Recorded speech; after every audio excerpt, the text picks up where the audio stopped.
ఓం శ్రీ గురుభ్యో నమః. సెప్టెంబర్ మాసంలో ద్వాదశ రాశుల యొక్క ఫలితాలు ఏ విధంగా ఉందో తెలుసుకుందాం.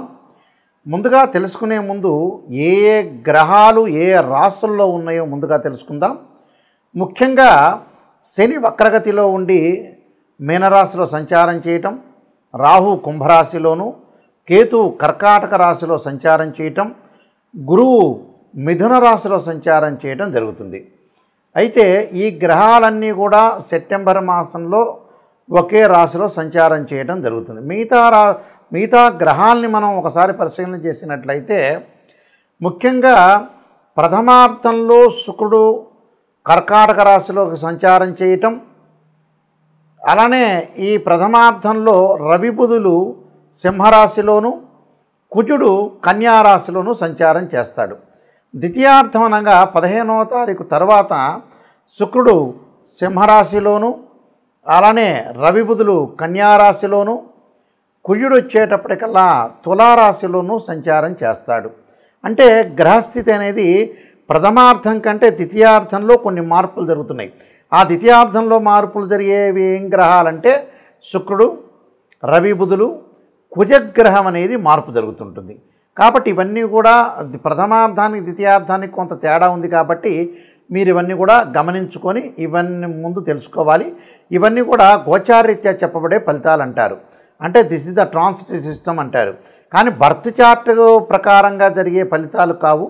గోచారం అనేది ఎప్పుడు కూడా 20% రిజల్ట్స్ ఇస్తాయి. అలానే బర్త్ చార్ట్ ఎప్పుడు కూడా 80% రిజల్ట్స్ ఇచ్చే అవకాశం ఖచ్చితంగా ఉంటుంది. కాబట్టి నేను ఈ ద్వాదశ రాశుల యొక్క ఫలితాలు ఈ సెప్టెంబర్ మాసంలో ఏ విధంగా ఉన్నాయో మనం ముందుగా ఇప్పుడు తెలుసుకుందాం. కర్కాటక రాశి వాళ్ళకి ఏ విధంగా ఉండబోతుంది సెప్టెంబర్ మాసంలో మనం చూసుకున్నట్లయితే, కర్కాటక రాశి వాళ్ళకి ముఖ్యంగా వీళ్ళకి జన్మంలో శుక్రుడు ఉండటం, ఆ తర్వాత ద్వితీయంలోకి రావటం.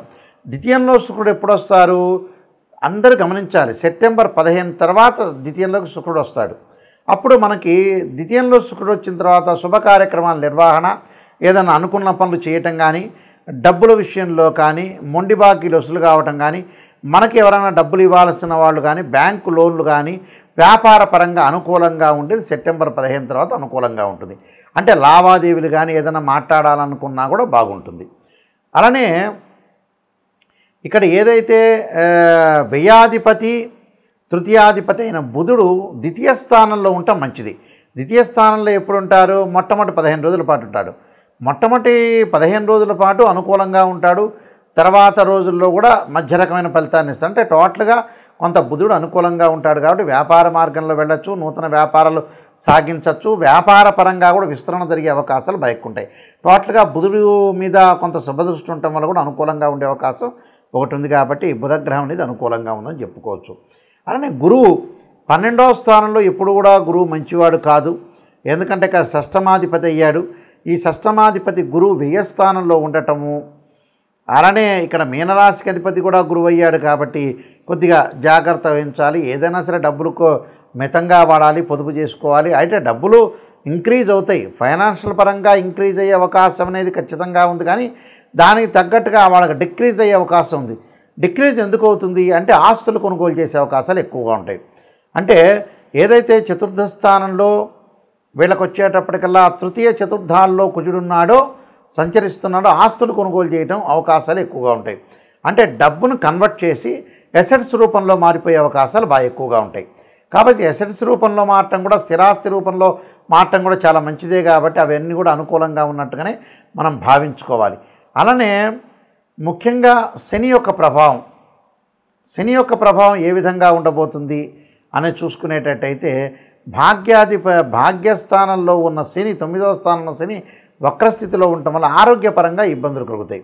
అంటే వాహన ప్రమాదాల విషయంలో కానీ, దీర్ఘకాలిక వ్యాధులు ఉన్న వాళ్ళు కానీ కొద్దిగా అప్రమత్తంగా ఉండాలి.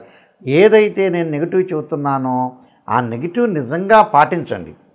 గురువుగారు నాయకంటి గారు మాకంత పాజిటివ్ చెప్పలేదని భావించొద్దండి. కొన్ని పాజిటివ్ రిజల్ట్స్ వస్తాయి, కొన్ని నెగిటివ్ రిజల్ట్స్ వస్తాయి. లైఫ్లో మనం ఎదగాలి అని అంటే ఖచ్చితంగా నెగిటివ్ని తీసుకోవాల్సిందే. నెగిటివ్ని తీసుకొని మనం పాజిటివ్ చేసుకోవాలి. శ్రీయ లోపం పెరుగుట పెద్ద విద్య, లోపం ఎరిగిన వాడే పూర్ణుడవుతాట. అందువల్ల ఆరోగ్యపరంగా ఇబ్బందులు కలగకుండా, ఎవరితో కూడా ఆర్గ్యుమెంట్ చేయకుండా ఉండండి. మీకు మంచి ఫలితాలు జరిగే అవకాశాలు ఉంటాయి. కొన్ని రెమెడీస్ అనేవి నేను చెప్పబోతున్నాను. ఆ రెమెడీస్ మీరు పాటించండి, మీకు మంచి జరిగే అవకాశాలు ఖచ్చితంగా ఉంటాయి. సెప్టెంబర్ మాసంలో ఈ రాశి వాళ్ళు ప్రత్యేకంగా ముఖ్యంగా గమనించాల్సిన విషయాలు ఏంటంటే, మనం ఎలాంటి రెమెడీస్ చేసుకోవాలి, ఎలాంటి రెమెడీస్ చేసుకోవటం వల్ల మన లైఫ్ని మనం ఓవర్కమ్ చేసుకునే అవకాశం అనేది ఖచ్చితంగా ఉంటుందో మనం తెలుసుకోవాలి. దానిలో ముఖ్యంగా ఉద్యోగపరంగా ఎవరికైనా సరే ఇబ్బందులు కలుగుతున్న వ్యక్తులకు కానీ, ఉద్యోగపరంగా ఆటంకాలు కలుగుతున్న వాళ్ళు కానీ, ప్రమోషన్లో రాని వ్యక్తులు కానీ తప్పకుండా గణపతి యొక్క ఆరాధన చేయాలి. గణపతిని గరికతో ఆరాధన చేయటం, గకార అష్టోత్తరంతో ఆరాధన చేయటం, వీలైతే గణపతి గాయత్రి మంత్రాలు ఉంటాయి. ఆ గాయత్రి మంత్రాన్ని బుధవారం రోజున కానీ, హస్తా నక్షత్రం రోజు కానీ చదువుకోవటం వల్ల ఉద్యోగం అనేది అనుకూలంగా ఉండే అవకాశాలు ఉంటాయి. అంటే ప్రైవేట్ ఆర్ గవర్నమెంట్ సెక్టార్లో ఎవరైతే పనిచేస్తారో, ఉద్యోగం రావాలనుకుంటున్న వాళ్ళు, ఉద్యోగపరంగా ఇబ్బందులు కలగకూడదు అనే వ్యక్తులందరూ కూడా విఘ్నం లేకుండా ఉండాలంటే విఘ్నేశ్వరుడు యొక్క ఆరాధన చేయాలి. అలానే వివాహం కావట్లేదు, నాకు ఆలస్యం జరుగుతుంది, వివాహపరంగా ఇబ్బందులు కలుగుతున్నాయి అనే వ్యక్తులు ఖచ్చితంగా అమ్మవారి యొక్క ఆరాధన చేయాలి. అంటే కాత్యాయనాయుధ్యే కన్యాకుమార ధీమహే తన్నో దుర్గి ప్రచోదయాత్ అనే మంత్రాన్ని శుక్రవారం రోజున మనం ఏదైతే అమ్మవారి యొక్క ఆరాధన చేయాలి.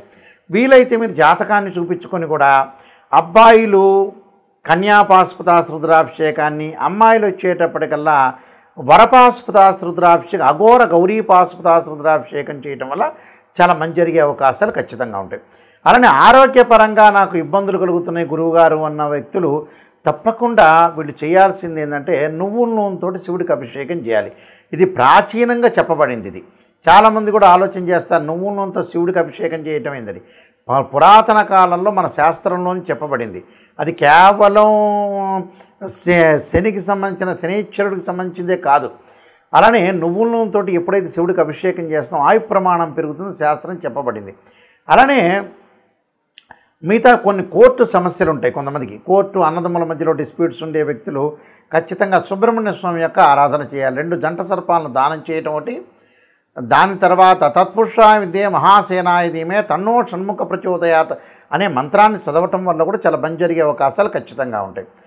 అలానే మిగతా కొన్ని సమస్యలు ఉంటాయి చాలామందికి కూడా రకరకాలు, అంటే వివాహము, ఉద్యోగము, అలానే ఫైనాన్షియల్ పరంగా ఉండే సమస్యలు కూడా ఉంటాయి.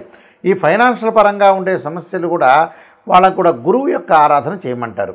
అంటే దత్తాత్రేయ స్వామి యొక్క పారాయణం కానీ, దత్త కవచం కానీ, లేకపోతే ఓం యక్షాయ కుబేరాయ వైశ్రవణాయ ధనధాన్యాధిపతే ధనం ధాన్యం సమృద్ధిమే దేహిమే స్వాహ దేహిమే దాపై స్వాహ అనే మంత్రాన్ని చదువుకోవాలంటారు. అంటే కుబేరుడు యొక్క మంత్రం అంటారు. ఓం యక్షాయ కుబేరాయ వైశ్రవణాయ ధనధాన్యాధిపతే ధనం ధాన్యం సమృద్ధిమే దేహిమే దాపై స్వాహ అనే మంత్రాన్ని గురువారం రోజున ప్రతిరోజు కూడా 11 సార్లు, అంటే ప్రాతకాలం చదవచ్చు, లేకపోతే వీలైతే ఆఫీసులకు వెళ్ళి సాయంకాలం కూడా చదవచ్చు. అంటే ఇవన్నీ కూడా మనం ఆటంకాలు, కష్టాలు, ఆరోగ్యపరంగా ఇబ్బందులు ఉన్న వ్యక్తులు కూడా శరీరే జర్జరీభూతే వ్యాధిగ్రస్తే కళేబ్రే ఔషధం జాహ్నవీతోయం వైద్యో నారాయణ హరి అనే మంత్రాన్ని కూడా చదువుకోవచ్చు. అందులో రియల్ ఎస్టేట్ వ్యాపారులు కానీ, అలానే అగ్రికల్చర్ సంబంధించిన వాళ్ళు కానీ, ఇలాంటి వాళ్ళు కూడా అంగారకుడి యొక్క ఆరాధన చేయటం, అలానే కందులు దానం చేయటం వల్ల చాలా మంచి జరిగే అవకాశాలు ఇలాంటివన్నీ ఉన్నాయి. అయితే ఇవన్నీ కూడా మనం పాటించడం వల్ల కూడా మంచి జరిగే అవకాశాలు బాగా ఎక్కువగా ఉంటాయి. అలానే మనశ్శాంతి లేదు అనే వ్యక్తులు కూడా చాలామంది ఉన్నారు. ఆ మనశ్శాంతి లేని వ్యక్తులు ఖచ్చితంగా చంద్రుడి యొక్క ఆరాధన చేయాలి. వాళ్ళు ఎలాంటి ఆరాధన చేయాలంటే క్షీరపుత్రాయుధే అమృతతత్వాయ ధీమే తన్నో చంద్ర ప్రచోదయాత్ అనే మంత్రం ఉంటుంది.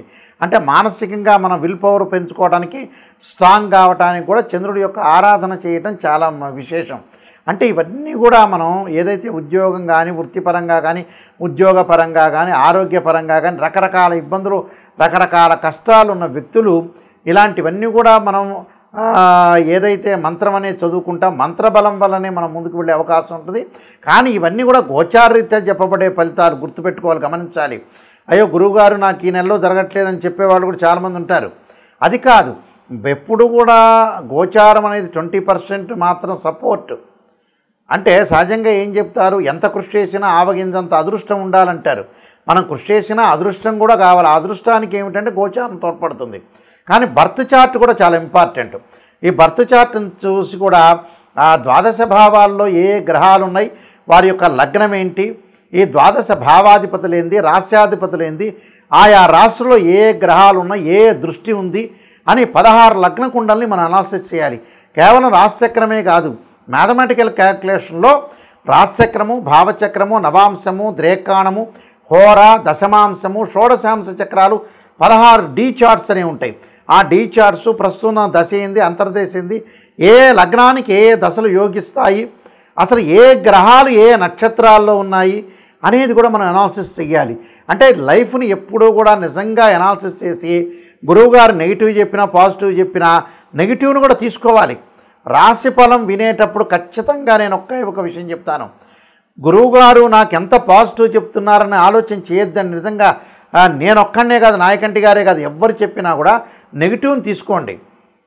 నాకు ఈ నెలలో ఇలా జరగబోతుంది, అయితే నేను జాగ్రత్త వహించాలి అనే పాయింట్ని మేము హింట్ చేస్తున్నాం ఇక్కడ. అందువల్ల ఖచ్చితంగా మీరు గుర్తుపెట్టుకోండి, ఖచ్చితంగా గుర్తుపెట్టుకొని ఈ రోడ్డు బాగాలేదు, వేరే రోడ్డుకి వెళ్ళాలి అనే ఆలోచనలు చేసి ముందుకు వెళ్ళండి. నెగిటివ్ని మనం పాజిటివ్ చేసుకోవటం ఎలా అనేది ఆలోచన చేయండి. వీళ్ళందరికీ కూడా, మీ అందరికీ కూడా ఆ పరమేశ్వరుడు యొక్క కరుణాకటాక్షం ఉండాలని ఆశిస్తూ సర్వే జనా సుఖినో భవంతు.